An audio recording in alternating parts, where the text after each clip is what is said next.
Halo teman-teman semua yang dikasihi oleh Kristus.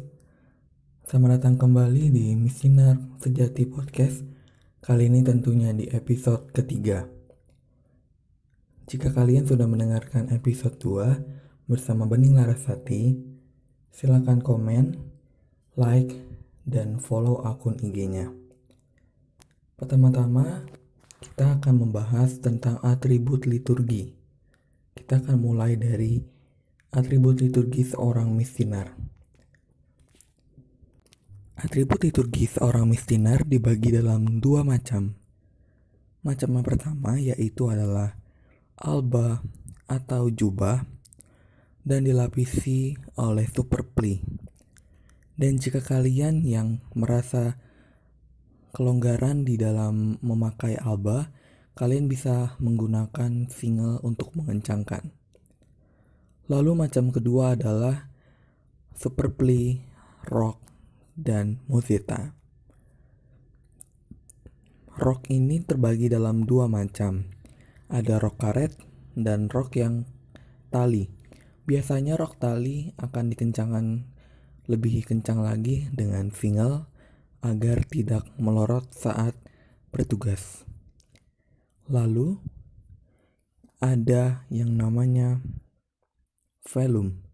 Velum dapat digunakan misioner juga dalam memegang benda-benda yang suci, seperti mitra paus, mitra uskup, tongkat paus, dan tongkat uskup, serta barang-barang lainnya.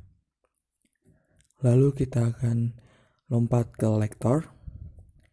Lektor memiliki berbagai macam cara berpakaian.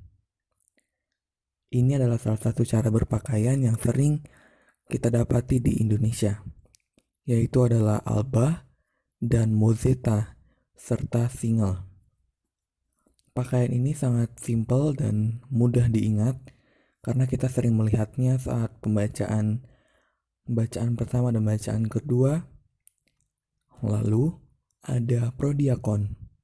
Prodiakon juga memiliki banyak sekali macam untuk berpakaian. Ini adalah salah satu juga, yaitu adalah alba, samir.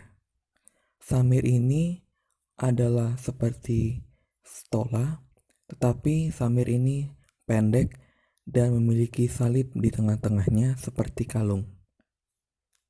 Lalu ada diakon. Diakon ini adalah orang yang masuk ke dalam daftar kaum tertahbis. Jadi dia mempunyai pakaian resmi sendiri, yaitu saat perayaan misa, diakon menggunakan alba dan dalmatik. Dalmatik ini sendiri menyerupai kasula, tetapi memiliki keunikan atau ciri khas sendiri, yaitu bermotif kotak-kotak di depannya.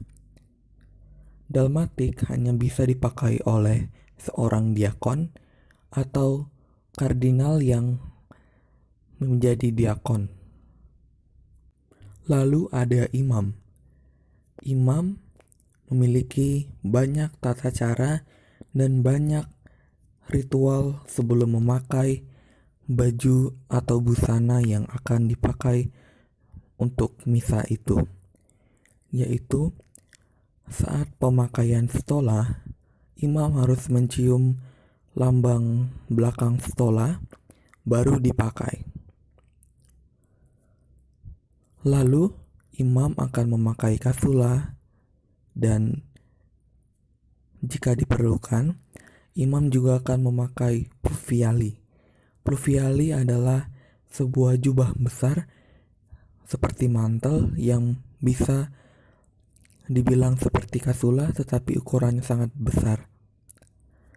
Pluviale mempunyai ikatan depan untuk mengencangkan penggunanya agar tidak terlepas. Lalu kita akan lanjut ke peralatan liturgi. Yang pertama kita akan membahas turibulum. Turibulum atau wiruk atau perlu disebut turibel, ini adalah benda berasap.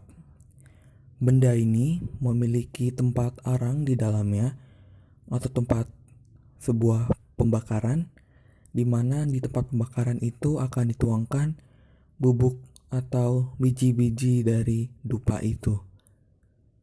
Turibulo memiliki banyak aturan dalam pendupaannya.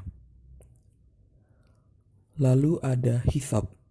Hisop terdiri dari dua macam, yaitu tongkat dan ember. Tongkat sendiri juga mempunyai dua keunikan.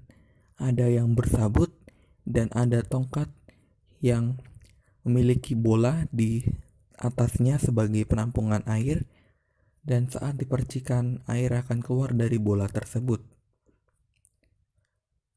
Nama tongkatnya adalah aspergillum dan nama embernya adalah aspersorium. Mudah sekali mengingatnya karena aspergillum memiliki kata I yang melambangkan tongkat itu sendiri.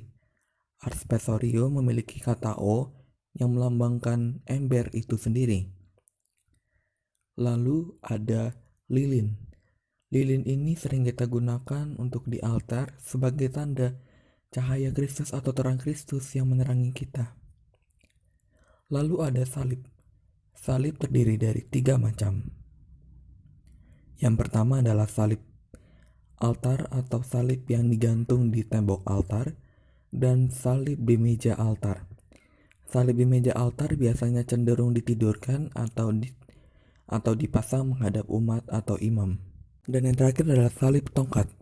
Salib tongkat atau salib tiang ini bisa dipakai misdinar untuk mengiringi perarakan masuk dalam perayaan Ekaristi. Lalu ada ambo. Ambo ini masuk ke dalam furniture atau peralatan di altar. Ambo ini tempat untuk para imam, diakon, atau yang disebut lektor, mazmur, melakukan atau berbicara di situ. Lalu ada wasenar. Wasenar merupakan mimbar kecil, tempat di mana Alkitab atau Evangelarium akan ditaruh di situ. Lalu ada alat-alat persembahan, yaitu meja untuk menaruh tempat persembahan adalah meja credence. Biasanya kita dapat temukan di sebelah kanan atau kiri atau di samping tempat altar itu berada. Meja credence mewadahi atau mempunyai barang-barang di atasnya, yakni piala, sibori, dan alat-alat yang lain. Piala memiliki susunan tersendiri, yaitu ada piala itu sendiri atau chalix, lalu ada purificatorium atau kain yang kita pakai untuk mengelap piala itu sendiri, lalu ada kokelarium atau sendok kecil untuk mengaduk air dan anggur, lalu ada patena, piring kecil untuk mewadahi hosti, lalu hosti besar, dan pala. Pala ini adalah kain lenan yang dikeraskan untuk menutupi sakramen Maha Kudus di atas patena. Lalu ada korporal. Korporal adalah kain besar yang dilipat di atas pala. Korporal berfungsi untuk mewadahi alat-alat persembahan. Lalu ada ampul. Ampul adalah sebuah teko kecil yang berisi air dan anggur. Lalu ada lavabo. Lavabo adalah mangkok berisi air sebagai tempat romo atau imam mencuci tangan. Berikut adalah beberapa alat-alat liturgi dan busana liturgi yang dapat saya beritahu atau saya bagikan. Jika kalian suka, tinggal like. Jika kalian merasa ada kekurangan, komen. Jangan lupa untuk share dan follow IG kami ya. Terima kasih.